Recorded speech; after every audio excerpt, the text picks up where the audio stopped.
శాంతి. ఈరోజు 14/1/26 జనవరి 14వ తేదీ. ఈరోజు బాబా యొక్క సాకార రూపంలోని మధురమైన మహావాక్యాల్ని వినే కంటే ముందు ఈరోజు మకర సంక్రాంతి. తెలుగు వాళ్ళందరికీ చాలా ప్రియమైనటువంటి ఈరోజు మకర సంక్రాంతి.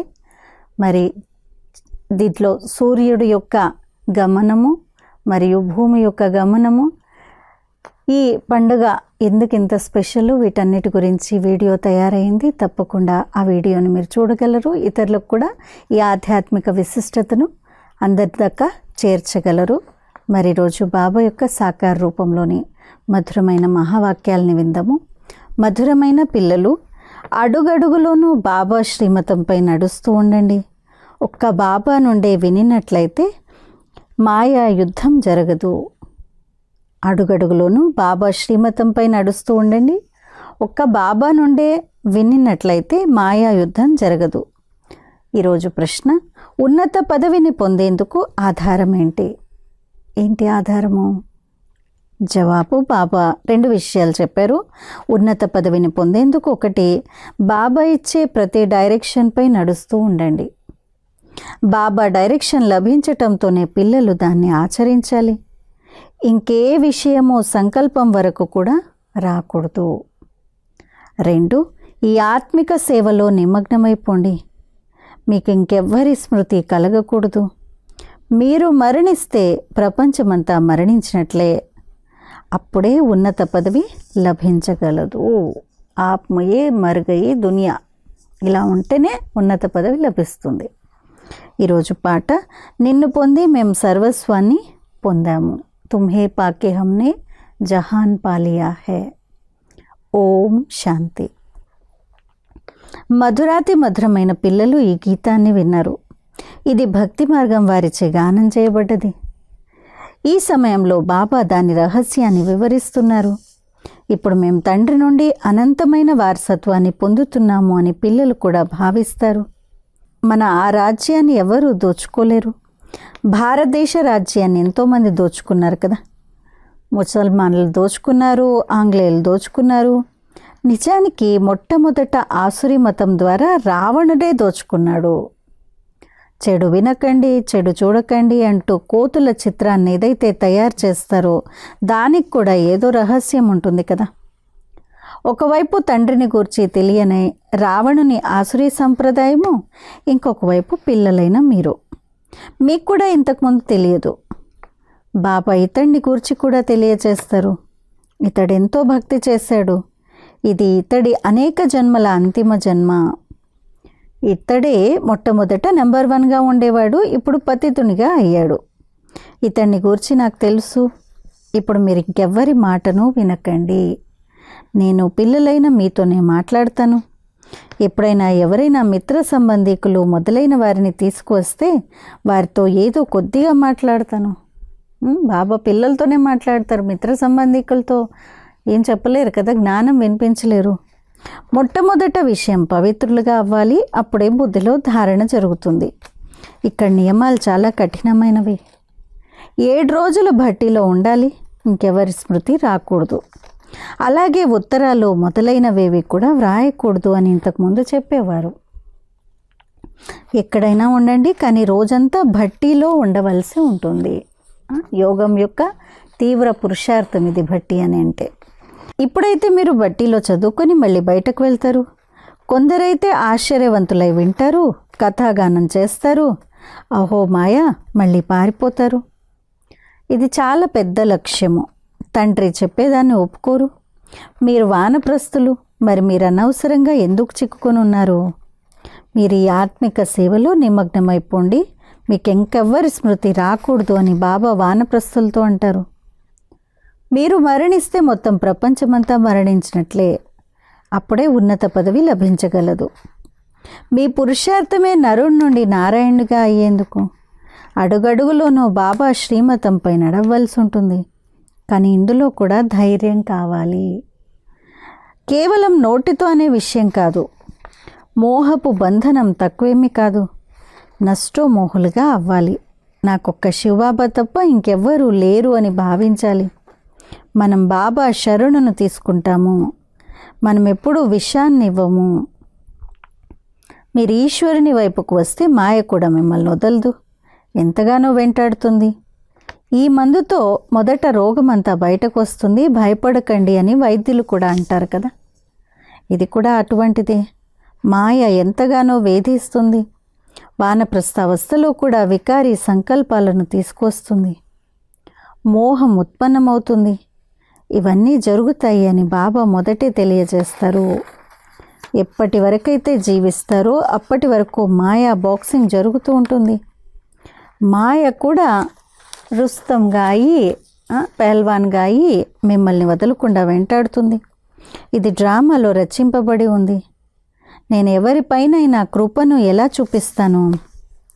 ఇక్కడైతే మీరు శ్రీమతంపై నడవాలి. నేను కృప చూపించినట్లయితే అందరూ మహారాజులుగా అయిపోతారు. ఇది డ్రామాలో లేదు. అన్ని ధర్మాల వారు వస్తారు. ఎవరైతే ఇతర ధర్మాల్లోకి వెళ్ళిపోయి ఉంటారో వారు బయటకు వస్తారు. ఈ అంటు కట్టబడుతుంది. ఇందులో ఎంతో శ్రమ ఉంది. కొత్తవారు వచ్చినప్పుడు వారికి కేవలం తండ్రిని స్మృతి చేయండి అని తెలియచేయాలి. శివ భగవాను వాచ, కృష్ణుడు భగవంతుడేమీ కాదు. అతడు 84 జన్మల్లోకి వస్తాడు. అనేక మతాలు, అనేక విషయాలు ఉన్నాయి. ఇవన్నీ బుద్ధిలో ధారణ చెయ్యాలి. మనం పతితులుగా ఉండేవారము, ఇప్పుడు మనం పావనులుగా ఎలా అవ్వాలి అన్నది తండ్రి తెలియచేస్తున్నారు. కల్పపూర్వం కూడా నన్నొక్కడిని స్మృతి చేయండి అని బాబా తెలియచేస్తారు. స్వయాన్ని ఆత్మగా భావిస్తూ దేహపు సర్వధర్మాలను వదిలి జీవిస్తూనే మరణించండి. కేవలం ఒక్క తండ్రినైనా నన్ను స్మృతి చేయండి. నేను సర్వులకు సద్గతినిచ్చేందుకు వచ్చాను అని బాబా చెప్తున్నారు. భారతవాసులే ఉన్నతులుగా అవుతారు. మళ్ళీ 84 జన్మలు తీసుకొని కిందకు దిగుతారు.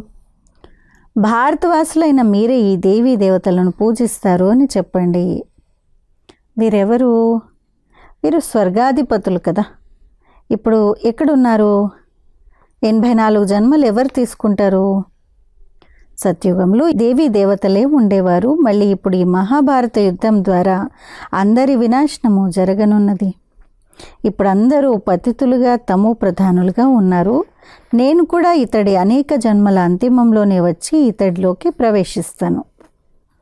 ఇతడు పూర్తి భక్తునిగా ఉండేవాడు, నారాయణుని పూజించేవాడు. ఇతడిలోనే ప్రవేశించి మళ్ళీ ఇతడిని నారాయణునిగా తయారు చేస్తాను. ఇప్పుడు మీరు కూడా పురుషార్థం చేయాలి. ఇక్కడ ఇప్పుడు దైవీ రాజధాని స్థాపన జరుగుతుంది. మాల తయారవుతోంది కదా. పైన నిరాకారి పుష్పం ఉంది. ఆ తర్వాత మేరువు అంటే యుగళ పూసులు. శివబాబా కింద వీరు నిల్చున్నారు. వీరు జగత్పిత బ్రహ్మ మరియు జగదంబ సరస్వతి. ఇప్పుడు మీరు ఈ పురుషార్థం ద్వారా విష్ణుపురికి అధిపతులుగా అవుతారు. భారతదేశం మాది అని ప్రజలు కూడా అంటారు కదా. మేము విశ్వాధిపతులము అని మీరు కూడా భావిస్తారు. మేము రాజ్యం చేస్తాము, అప్పుడు ఇంకే ధర్మము ఉండదు అని అంటారు. ఇది మన రాజ్యము అని ఇప్పుడు అనలేరు. ఇంకే రాజ్యము లేదు. ఇక్కడ ఎంతోమంది ఉన్నారు కాబట్టి మీది మాది అన్న ఘర్షణ కొనసాగుతుంది. అక్కడ ఈ విషయాలు ఏవి ఉండవు. కావున పిల్లలు ఇతర విషయాలన్నింటినీ వదిలి నన్నొక్కడినే స్మృతి చేసినట్లయితే మీ వికర్మలు వినాశనమైపోతాయని ఇప్పుడు బాబా అర్థం చేయిస్తారు. ఎవరైనా ముందు కూర్చొని దృష్టి ఇచ్చి యోగం చేయించాలి అని ఏమీ లేదు. బాబా అయితే నడుస్తూ తిరుగుతూ కూడా తండ్రిని స్మృతి చేయాలి అని అంటారు. రోజంతట్లో నేను ఎంతటి స్మృతిని చేశానని మీ చాట్ను వ్రాయండి అని బాబా అంటారు. ఈ ఉదయమే లేచి ఎంత సమయం బాబాతో మాట్లాడాను, ఈరోజు బాబా స్మృతిలో కూర్చున్నానా అంటూ ఇలా మీతో మీరు కష్టపడాలి. జ్ఞానమైతే బుద్ధిలో ఉంది. మళ్ళీ ఇతరులకు కూడా అర్థం చేయించాలి. కామం మహాశత్రువు అన్నది ఎవరి బుద్ధిలోకి రాదు. 2-4 సంవత్సరాలుండి మళ్ళీ మాయా దెబ్బ జోరుగా తగలడంతో కింద పడిపోతారు. మళ్ళీ బాబా మేము ముఖాన్ని నల్లగా చేసేసుకున్నాము అని వ్రాస్తారు. ఇలా ముఖాన్ని నల్లగా చేసుకున్నవారు అంటే వికారాల్లోకి వెళ్ళిన వారు 12 నెలల వరకు ఇక్కడికి రావాల్సిన అవసరం లేదు అని బాబా వారికి ఖచ్చితంగా వ్రాసేస్తారు. మీరు తండ్రితో ప్రతిజ్ఞ చేసి మళ్ళీ వికారాల్లో పడిపోయారా? అటువంటి వారు నా వద్దకు ఎప్పుడూ రాకండి. ఇది చాలా పెద్ద లక్ష్యము. తండ్రి వచ్చింది పతితుల నుండి పావనులుగా తయారు చేసేందుకు. చాలామంది పిల్లలు వివాహం చేసుకొని కూడా పవిత్రంగా ఉంటారు. ఎవరైనా పిల్లలపై దెబ్బలు పడితే వారిని రక్షించేందుకు గంధర్వ వివాహం చేసి పవిత్రంగా ఉంచుతారు. అందులో కూడా కొందరిని మాయ ముక్కు పట్టుకుంటుంది, ఓడిపోతారు. స్త్రీలు కూడా ఎంతోమంది ఓడిపోతారు. వారు శూర్పణఖలు అని బాబా అంటారు. అంటే పతిని వికారాల కోసం పీడించేవారు. ఈ పేర్లన్నీ ఈ సమయానికి చెందినవే. ఇక్కడైతే బాబా వికారులు ఎవరిని కూర్చొనివ్వరు. అడుగడుగులోనూ తండ్రి నుండి సలహా తీసుకోవాల్సి ఉంటుంది. సమర్పితమైపోతే ఇక బాబా ఇప్పుడు ట్రస్టీలుగా అవ్వండి, సలహాపై నడుస్తూ ఉండండి అని అంటారు. లెక్కాపత్రాన్ని తెలియజేస్తేనే కదా సలహా ఇచ్చేది. ఇవెంతగానో అర్థం చేసుకోవాల్సిన విషయాలు. మీరు భోగ్ పెట్టినా కానీ నేనేం తినను, నేను దాతను. अच्छा, मीठे मीठे सिक्के लदे बच्चों प्रति माता पिता बाप दादा का याद प्यार और गुड मॉर्निंग. रूहानी बाप के रूहानी बच्चों को नमस्ते. हम रूहानी बच्चों की रूहानी माता पिता बाप दादा को యాద్ ప్యార్, గుడ్ మార్నింగ్ ఔర్ నమస్తే. ఈరోజు మురళీతో పాటు రాత్రి క్లాస్, ఉదయం క్లాస్తో పాటు రాత్రి క్లాస్ కూడా ఉంది. ఈ క్లాస్ని బాబా 15/6/68 68వ సంవత్సరము జూన్ 15వ తేదీ చేయించారు. అది కూడా విందాము. ఏదైతే గతించిపోయిందో దాన్ని రివైజ్ చేయటం ద్వారా ఎవరికైతే బలహీన మనస్సు ఉంటుందో వారి మానసిక బలహీనత కూడా రివైజ్ అయిపోతుంది. కావున పిల్లలను డ్రామా పట్టాలపై నిలపటం జరిగింది. స్మృతి ద్వారానే ముఖ్యమైన లాభం ఉంది. స్మృతి ద్వారానే ఆయుష్ ఎక్కువ అవ్వాలి. పిల్లలు డ్రామాను అర్థం చేసుకున్నట్లయితే ఎప్పుడూ ఏ ఆలోచనలు ఉండవు. డ్రామాలోని ఈ సమయంలో జ్ఞానాన్ని నేర్చుకోవటము మరియు నేర్పించటం జరుగుతుంది. తర్వాత మళ్ళీ ఈ పాత్ర ఆగిపోతుంది. తండ్రి పాత్ర ఉండదు, మన పాత్ర ఉండదు. ఇచ్చేవారి పాత్ర, తీసుకునే మన పాత్ర ఉండదు. అప్పటికంతా ఒకటైపోతుంది కదా. మన పాత్ర కొత్త ప్రపంచంలో ఉంటుంది. బాబా పాత్ర శాంతిధామంలో ఉంటుంది. మన ప్రారబ్ధపు పాత్ర బాబా శాంతిధామపు పాత్రతో పాత్ర రీల్ నిండి ఉంది కదా. జ్ఞానం ఆగిపోతుంది, మనం అలా తయారవుతాము. పాత్రనే పూర్తయిపోతే ఇక అంతరమే ఉండదు. పిల్లలు మరియు తండ్రి పాత్ర కూడా ఉండదు. వీరు కూడా జ్ఞానాన్ని పూర్తిగా తీసేసుకుంటారు. వీరి వద్ద కూడా ఏమీ ఉండదు. ఇచ్చేవారి వద్ద ఉండదు, తీసుకునే వారిలోనూ లోటు ఉన్నట్లయితే ఇరువురు ఒకేలాగే అయిపోయారు కదా.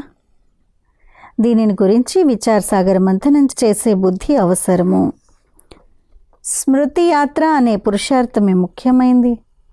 బాబా కూర్చొని అర్థం చేయిస్తారు. వినిపించే విషయంలో అయితే పెద్ద విషయంగా ఉంటుంది, కానీ బుద్ధిలో అయితే సూక్ష్మమైంది కదా. శివబాబా రూపమేంటి అన్నది లోపలైతే తెలుసు, అర్థం చేయించటంలో పెద్ద రూపంగా ఉంటుంది. భక్తి మార్గంలో పెద్ద లింగాన్ని తయారు చేస్తారు. ఆత్మ అయితే చిన్నది కదా. ఇదే ప్రకృతి. ఎక్కడి వరకు అంతాన్ని పొందుతారు, మళ్ళీ ముందు ముందు అంతం లేనిది అని అంటారు. మొత్తం పాత్ర అంతా ఆత్మలో నిండి ఉంది అని బాబా అర్థం చేయించారు. ఇది ప్రకృతి, దీని అంతాన్ని పొందజాలము. సృష్టి చక్రం అంతాన్ని తెలుసుకోగలము. రచయిత మరియు రచనల ఆది మధ్య అంతాన్ని మీరే తెలుసుకుంటారు. బాబా నాలెడ్జ్ ఫుల్, మళ్ళీ మనం కూడా ఫుల్గా అయిపోతాము. పొందేందుకు మరేది ఉండదు. బాబా వీరిలో ప్రవేశించి చదివిస్తారు. వారున్నదే బిందువుగా. ఆత్మ లేక పరమాత్మ సాక్షాత్కారం అవ్వటంలో సంతోషమేమీ ఉండదు. తండ్రిని స్మృతి చేసే శ్రమ చేసినట్లయితే వికర్మలు వినాశనమైపోతాయి. నాలో జ్ఞానం ఆగిపోయినట్లయితే నీలో కూడా ఆగిపోతుంది అని తండ్రి అంటారు. జ్ఞానాన్ని తీసుకుని ఉన్నతంగా అవుతారు. అంతటినీ తీసుకుంటారు. అయినా కానీ తండ్రి అయితే తండ్రే కదా. అన్నీ తీసుకున్నా కానీ బాబా అయితే ఖాళీ అవ్వరు కదా. ఆత్మలైన మీరు ఆత్మలుగానే ఉంటారు, తండ్రిలా అవ్వరు కదా. ఇదైతే జ్ఞానం. తండ్రి తండ్రే, పిల్లలు పిల్లలే. ఇవన్నీ విచారసాగర్ మంథనం చేసి గుహ్యతలోకి వెళ్ళవలసిన విషయాలు. అందరూ వెళ్ళాలి, అందరూ వెళ్ళేవారే, ఆత్మ మాత్రం వెళ్ళి ఉంటుంది అన్న విషయం కూడా తెలుసు. మొత్తం ప్రపంచమంతా అంతమవుతుంది, ఇందులో నిర్భయంగా ఉండవలసి ఉంటుంది. తండ్రి తమ సమానంగా తయారు చేస్తారు, పిల్లలైన మీరు కూడా తమ సమానంగా తయారు చేస్తూ ఉంటారు. ఒక్క తండ్రి స్మృతి మాత్రమే ఉండే పురుషార్థం చెయ్యాలి. ఇప్పుడు కాస్త సమయం ఉంది, ఈ రిహార్సల్స్ను తీవ్రతరం చెయ్యాలి. ప్రాక్టీస్ లేనట్లయితే అక్కడే ఆగిపోతారు. కాళ్ళు స్థిరత్వం లేనివిగా అయిపోతాయి. మరియు హార్ట్ ఫెయిల్ అన్నది అకస్మాత్తుగా అవుతూ ఉంటుంది. తమో ప్రధానమైన శరీరానికి హార్ట్ ఫెయిల్ అవ్వటంలో పెద్ద సమయం ఆలస్యమేమీ ఉండదు. ఎంతగా అశరీరులుగా అవుతూ ఉంటారో, తండ్రిని స్మృతి చేస్తూ ఉంటారో అంత దగ్గరగా వస్తూ ఉంటారు. యోగులే నిర్భయులుగా ఉంటారు. యోగం ద్వారా శక్తి లభిస్తుంది, జ్ఞానం ద్వారా ధనం లభిస్తుంది. పిల్లలకు శక్తి అవసరము కావున శక్తిని పొందటానికి తండ్రిని స్మృతి చేస్తూ ఉండండి. తండ్రి అవినాశి సర్జన్, వారెప్పుడు రోగిగా అవ్వజాలరు. తండ్రి ఎప్పుడు రోగిగా అవ్వరు. ఇప్పుడు బాబా ఏం చెప్తున్నారు, మీరు మీ అవినాశి ఔషధాన్ని తీసుకుంటూ ఉండండి అని అంటున్నారు. మేము ఎటువంటి సంజీవిని మూలికనిస్తామంటే బాబా ఇస్తారు కదా. ఇక మళ్ళీ ఎప్పుడు ఎవరు అనారోగ్యాలుగా అవ్వరు. కేవలం పతిత పావనుడైన తండ్రిని స్మృతి చేస్తూ ఉన్నట్లయితే పావనంగా అయిపోతారు. దేవతలు ఎల్లప్పుడూ నిరోగులు, పావనులు కదా. మేము కల్పకల్పము వారసత్వాన్ని తీసుకుంటాము అన్నదైతే పిల్లలకు నిశ్చయమై ఉంది. బాబా ఏదైతే నేర్పిస్తారో, అర్థం చేయిస్తారో అదే రాజయోగము. ఆ గీత మొదలైనవన్నీ భక్తి మార్గానికి చెందినవి. ఈ జ్ఞాన మార్గాన్ని తండ్రియే తెలుపుతారు. తండ్రియే వచ్చి క్రింద నుండి పైకి లేపుతారు. ఎవరైతే దృఢమైన నిశ్చయబుద్ధి కలవారిగా ఉంటారో వారే మాలలోని మణులుగా అవుతారు. భక్తి చేస్తూ చేస్తూ మేము కిందకు పడిపోతూ వచ్చాము అన్నది పిల్లలు అర్థం చేసుకున్నారు. ఇప్పుడు తండ్రి వచ్చి సత్యమైన సంపాదనను చేయిస్తారు. పారలౌకిక తండ్రి చేయించినంత సంపాదనను లౌకిక తండ్రి చేయించరు. అచ్చా, పిల్లలకు గుడ్ నైట్ మరియు నమస్తే. తండ్రికి గుడ్ మార్నింగ్ చెప్పేశాం కదా ఇప్పుడు. మరి బాబాకు కూడా గుడ్ నైట్ మరియు నమస్తే. ధారణ కొరకు ముఖ్య సారము. మొదటి పాయింట్, మాయ రుస్తుంగా అయి ముందుకొస్తుంది. దాన్ని చూసి భయపడకూడదు. మాయాజీతులుగా అవ్వాలి. అడుగడుగులోనూ శ్రీమతంపై నడుస్తూ మీపై మీరే కృప చూపించుకోవాలి. 2, బాబాకు మీ సత్యమైన లెక్కాపత్రాన్ని తెలియజేయాలి. ట్రస్టీలుగా అయి ఉండాలి. నడుస్తూ తిరుగుతూ స్మృతి అభ్యాసాన్ని చేయాలి. ఈరోజు వరదానము, ఆత్మిక సేవాధారి భవ. ఆత్మిక గులాబీ పుష్పాలుగా ఈ దూర దూరాల వరకు ఆత్మిక సుగంధాన్ని వ్యాపింపజేసే ఆత్మిక సేవాధారి భవ. ఆత్మిక గులాబీ పుష్పాలుగా ఈ దూర దూరాల వరకు ఆత్మిక సుగంధాన్ని వ్యాపింపజేసే ఆత్మిక సేవాధారి భవ. ఆత్మిక గులాబీ పుష్పాలు తమ ఆత్మిక వృత్తి ద్వారా ఆత్మిక సుగంధాన్ని దూర దూరాల వరకు వ్యాపింపచేస్తారు. వారి దృష్టిలో సదా పరమాత్మ ఇమిడి ఉంటారు. వారు సదా ఆత్మనే చూస్తారు, ఆత్మతోనే మాట్లాడతారు.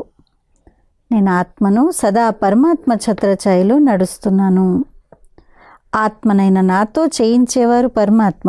ఈ విధంగా ప్రతి క్షణము తండ్రిని హాజరుగా అనుభవం చేసుకునేవారు సదా ఆత్మిక సుగంధంలో అవినాశిగా మరియు ఏకరసంగా ఉంటారు.